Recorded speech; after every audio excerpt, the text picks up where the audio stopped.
What's up, guys? Welcome back to another edition of Exposure. Man, we're heading into a great time of the year, aren't we? The middle of summer. The sun is shining, the smell of freshly cut grass, the sound of that ribeye steak sizzling on the grill, whatever this is. Holy, what in the world is that? Okay, so if Time Magazine and the Biden administration are trying to get us to think that Biden's going to be tough on Putin, we might as well look into it. From the Epic Times, Biden departs for first foreign trip, claims tight U.S.-Europe ties ahead of meeting with Putin. Prior to boarding Air Force One, Biden told reporters that his goal will be strengthening the alliance, making it clear to Putin and China that Europe and the United States are tight. Biden's remarks build on a message he sought to drive home in an op-ed in the Washington Post over the weekend. Do you actually think he wrote that op-ed himself?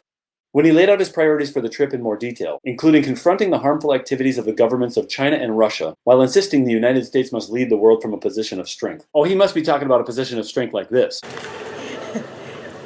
Joe, pay attention.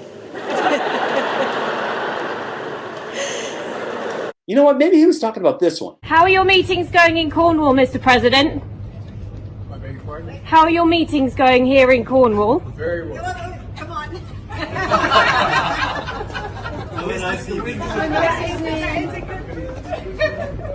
I mean, that's literally how I get my 3-year-old to move. Or was he talking about this one? This is another narrative they try to propagate to get you to believe something that doesn't mean anything. So as they show the American people the flashy thing in their one hand, they're trying to hide this overplayed strategy nugget in their other hand. From the Epic Times, Biden to hold solo press conference after Putin meeting. U.S. President Joe Biden plans to hold a press conference sans Russian President Vladimir Putin after the two meet next week. While we are still finalizing the format for the meeting with President Putin and his delegation, we can confirm a few details, including the plan for both a working session and a smaller session, as well as a solo press conference by President Biden following the meeting, a White House official told reporters in a statement on Saturday. We expect this meeting to be candid and straightforward, and a solo press conference is the appropriate format to clearly communicate with the free press the topics that were raised in the meeting. I mean, if it's a free press, isn't the press free to be at the meeting? Like this same meeting between two presidents following the summit last time? The Russian leader last met with an American president in Helsinki in 2018. It's great to be with you. I just feel like we've seen this strategy before, with Biden meeting with a world leader and then delegating the information as they see fit in a solo press conference to a free press. I've seen it somewhere. Best way to disseminate the information you want? Tell the people what happened. Overplayed strategy. They're taking us for fools. But with all this grandstanding and narrative propagation, what do you think Vladimir Putin thinks about all this? Well, he divulges that in an interview with NBC. From a June 11th recap article from Breitbart.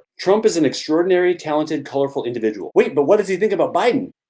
You once described President Trump as a bright person, talented. How would you describe President Biden? And this is the key answer to this entire video. Putin said, well, even now I believe that former US President Mr. Trump is an extraordinary individual, talented individual. Otherwise, he would not have become president. He is a colorful individual. You may like him or not, but he didn't come from the US establishment. He had not been part of big-time politics before. And some like it, some don't like it. But that is a fact. President Biden, of course, is radically different from President Trump because President Biden is a career man. He has spent virtually his entire adulthood in politics. Just think of the number of years he spent in the Senate. That's a different kind of person. Bingo! And he also said this back in March when President Biden alluded to him as a killer. And you know, I remember in my childhood when we argued in the courtyard, we used to say, it takes one to know one. And that's not a coincidence, not just a children's saying or joke.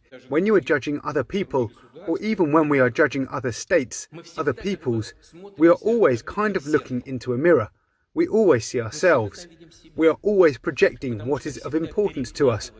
What is our essence on other people? That dude's former KGB! Those aren't just empty words, folks. So what's the moral of this story? I feel like this is a good time to bring in all the seasoned veteran and newly minted homeschooling parents out there. What can we teach our kids about this? That critical thinking is not dead. Question everything.